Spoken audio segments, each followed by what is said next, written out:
Wow, you came back. All right then. So this is what we got going on today. You should have left, which is probably what you were thinking once you got to about like 2 minutes into any of my videos. Anyway, it's a movie that stars Kevin Bacon, Amanda Seyfried, Karen Smith, and some cute little girl. Spoiler alert, do I really have to say that at this point? I'm going to be talking about the movie. If you don't want it spoiled, don't watch this video until after you watch the movie, blah, blah, blah, blah. Whatever. Okay, so starts off with a nightmare sequence. We've got Ella, who's in her room, and she hears a shadow, or sees a shadow or something, and there's like a creepy guy standing over her, and he's like telling her that she can't breathe, and she can't breathe. And then he's like, okay, you can breathe now, and then she starts breathing. And he's creeping her out, and she wakes up with a nightmare.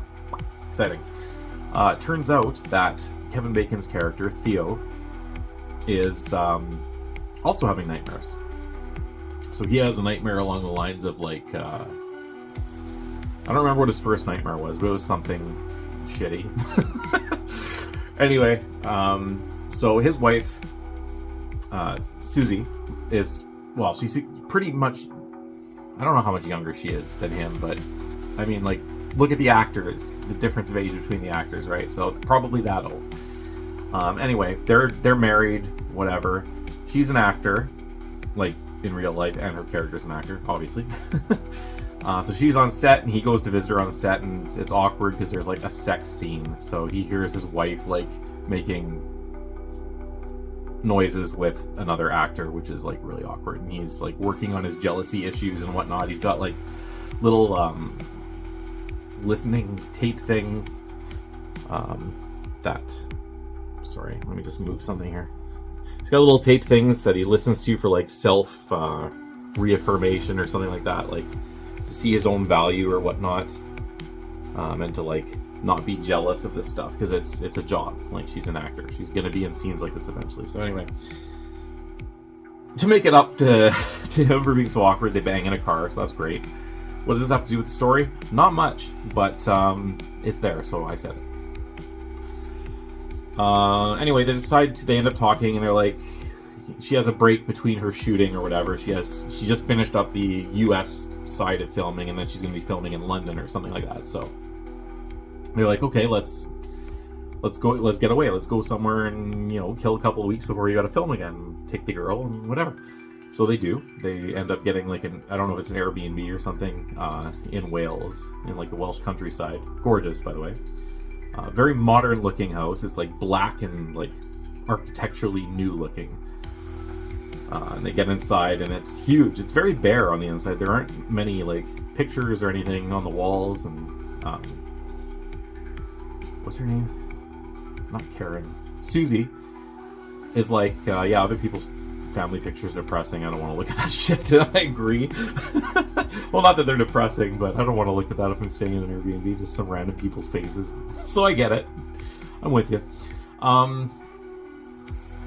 Yeah, so then they start having nightmares in this place too, but like everyone starts collectively having nightmares, including like Susie. She has like a nightmare of like her something acting, and she has no lines or something, so not that bad. But like Theo, on the other hand, has a nightmare about like finding his daughter drowned or something and like dead. So that's in like a weird sub-basement concrete cellar looking thing. So yeah, he wins the nightmare round for that. And yeah, Ella has a nightmare too. I don't remember what it was, but anyway, things are starting to get a little weird. He's working on his jealousy, and they like have a little. Right, that's not okay. So he goes to the grocery store to get some groceries or whatever. He's gonna like cook them dinner or something, and Susie and Ella go for a little walk, and out of the blue, Ella's like climbing a tree, and she's the mom's like, "Hey, come on, be careful, whatever." She's like, "Why does everyone hate Daddy?" And she's like, "What? What do you mean?" She's like, "Everyone, why do they like not like him?" And so anyway, it turns out that his first wife had died by drowning in the bathtub. I guess hence the drowning thing in this nightmare was a little girl. But anyway, wife ended up drowning in the bathtub, and like he was a rich banker type person, and everyone assumed that he killed her, but she like overdosed and drowned, and he came home and she was dead already. basically, you know, guilty until proven innocent, and I guess he wasn't proven innocent. So anyway, there's that hanging over his head, and you can see that in the first scene where he goes on set too. There's like a security guy who recognizes him, pretends he doesn't, and just says like, I can't let you on set just because of his history. So that's a thing, obviously, that's like coming up in his life like quite frequently, which is unfortunate, but whatevs. So yeah, so he comes back, and the Ella like has like a serious look, and like he's like, Daddy, I'm sorry that happened to you, meaning, okay, fuck, Susie, you told her, we agreed we're gonna tell her at a certain time, blah blah blah.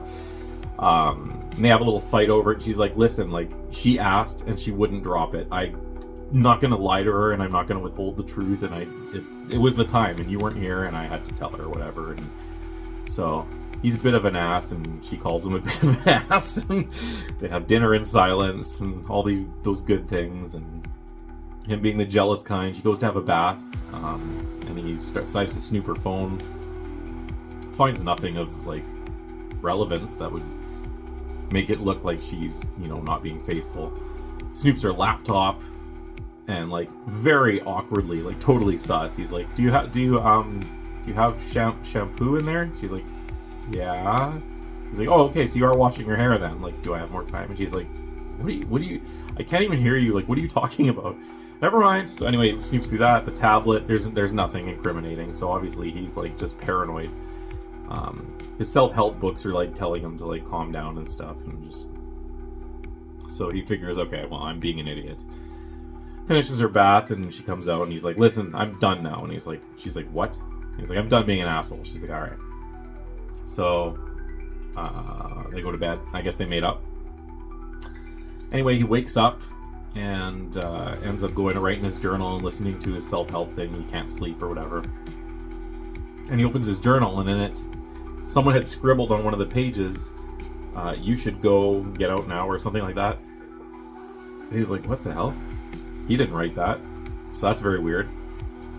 And then he hears a noise or something, and he looks, and the house ends up basically like turning into like a moving labyrinth. It's very bizarre.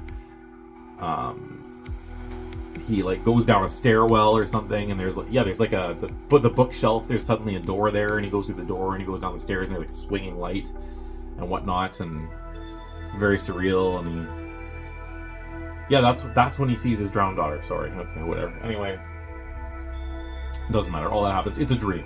So he wakes up, he's like, all right, well, that was fucked. That's when wife is like, I have a dream, it's my acting, and he's like, yeah, okay, I got you beat. So anyway, okay, whatever, we're there. They decide, okay, we're gonna leave. This place is kind of creeping. It's messing with our heads. We've all had nightmares like since we've got here. It's probably not something physically wrong with the house or something, but like it's like psychological, and we're all getting messed up over it. So we gotta take off, eh? As us Canadians would say. So they do. They pack up and leave, and so yeah, she's outside, and he's watching them play as he's packing up the groceries, and so he texts her a little note like, oh, you guys are so cute. And then there's like a buzz from and she's on her phone outside, and then so he's like, I'm gonna text her, because she's always on her phone. And she picks up her phone and is looking at it, whatever, but then he hears a little bzz, bzz, and there's another phone. So she has two phones, the one with his number, which is inside, and the one that's with her outside that she's on now. Cool. So he calls her out. I mean, I guess his suspicions were correct. Turns out she's cheating on him with some guy named Max, who's like a photographer or something that was in New York, or I don't know. And he like accuses her of having him there, which that I don't really understand, but he does, because I guess jealousy and like the heat of the moment. And yeah, she did fuck up, so fair enough, but like, why would he be there? Anyway, she's like, no, he's obviously not here, like the fuck are you talking about? And he's like, okay, well, you gotta leave. She's like, what? Okay, well, I'm taking Ella. And he's like, no. You don't make the rules now. You broke the rules. So Ella's staying with me. You're gonna go for a night. We just need a night to figure shit out, and we'll talk in the morning. And she's like, well, why don't you leave? And he's like, no. So anyway, that's what happens. She goes, gets a hotel in whatever town is nearby. And, oh, I forgot a thing. Sorry, I always do this. So it's tradition, right? So, I mean, I have to. There was a scene where when he went to go get the groceries or whatever before the phone situation, he meets this, like, Welsh clerk at the grocery store, and he's, like, kind of eccentric, and he's like, so you're staying at that house? And he's like, yeah, why? And he's like, anything happened yet? He's like, no. And he's like, all right. And he gives him, like, you know, in those protractor sets, how they have, like, the triangle thing, whatever it is. It's like an acute triangle or a right triangle. I think it's a right triangle, yeah. He gives him that, and he's like, test this on the house. And he's like, okay, you're fucked. So anyway, he takes his groceries and thinks nothing of it. Anyway, fast forward, they fight.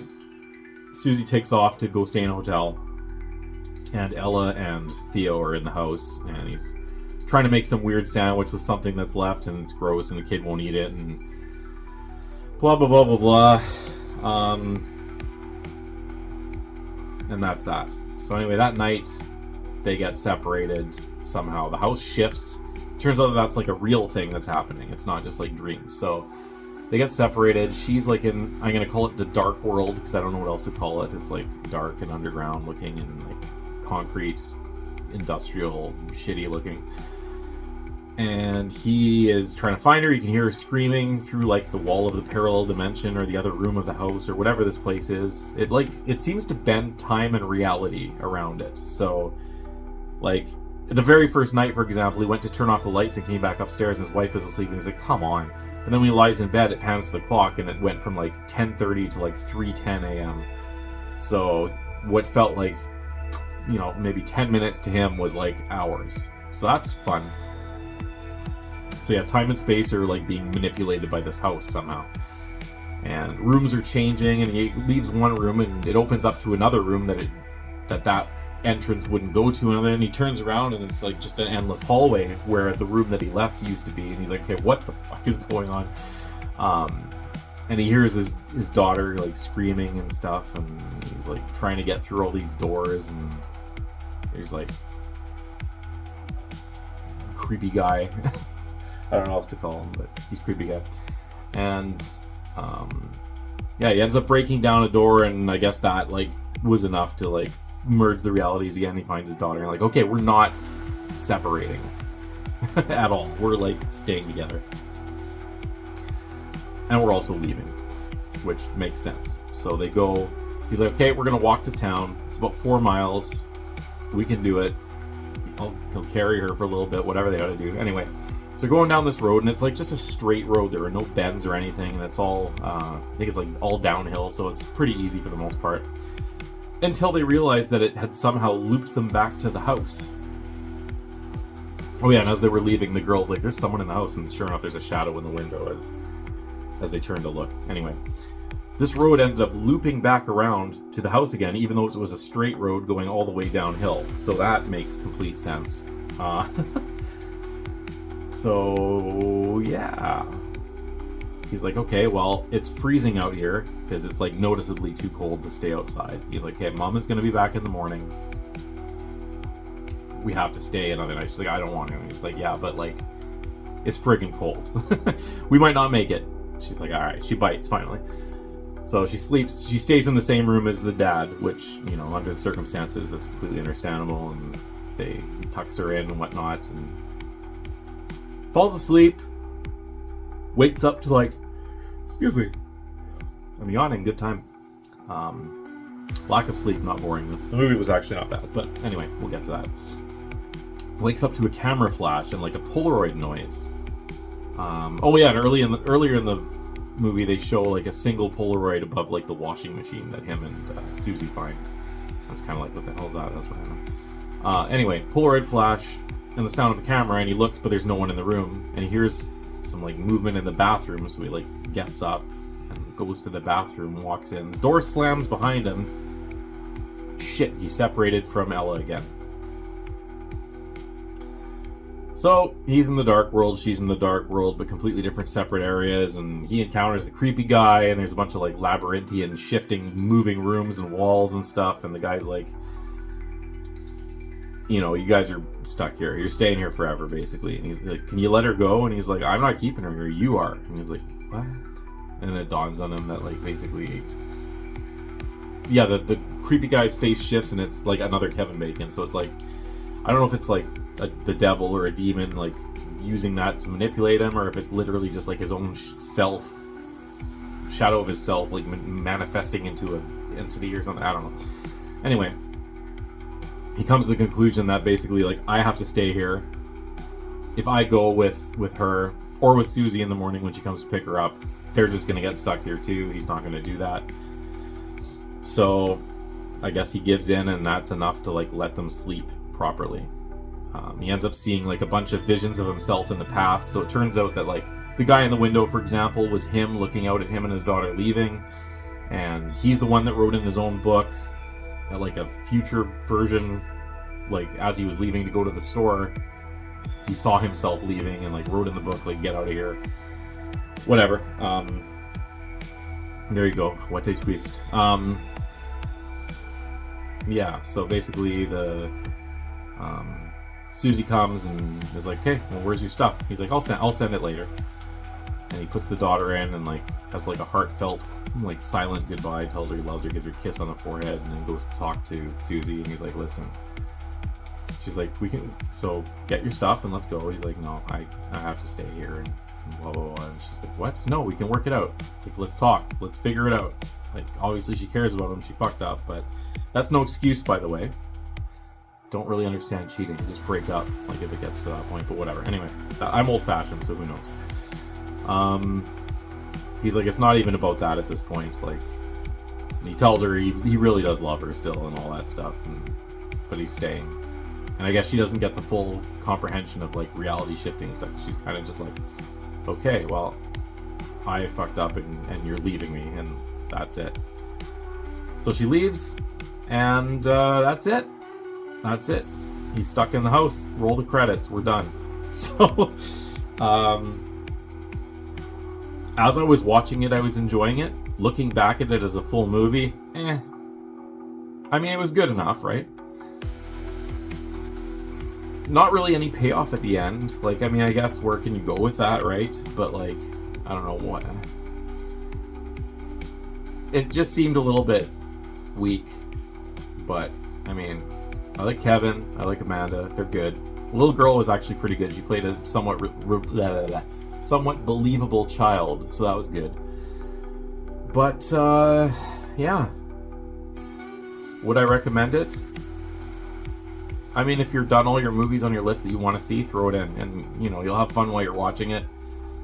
Like I said at the end, I was kind of like, oh, okay, well, alright. Didn't really feel like I wasted time, but it kind of felt like a waste of time, if you know what I'm saying. I am going to give this one... What did I give I Know Who Killed Me? Because I think it was slightly better than that, but I don't remember what I gave that one. So, I'll give this one maybe it wasn't as good as... I don't know, they're a toss between each other, so I'm going to call this one a 5.9. It's barely passable. Again, it's just because the ending kind of was just like, oh, alright, well, that's that. For me, anyway. Not everyone's going to agree. Some might love it, some might absolutely hate it. I'm middle ground. Don't hate it, don't love it. So, should you check it out? Go for it, I don't really care. Yeah, well, that was it. Have a good night. Or morning, or afternoon, or whatever this is. Wait, time doesn't matter because the rooms are all shifting and time and space are being manipulated, so it doesn't really matter. Anyway, okay, bye.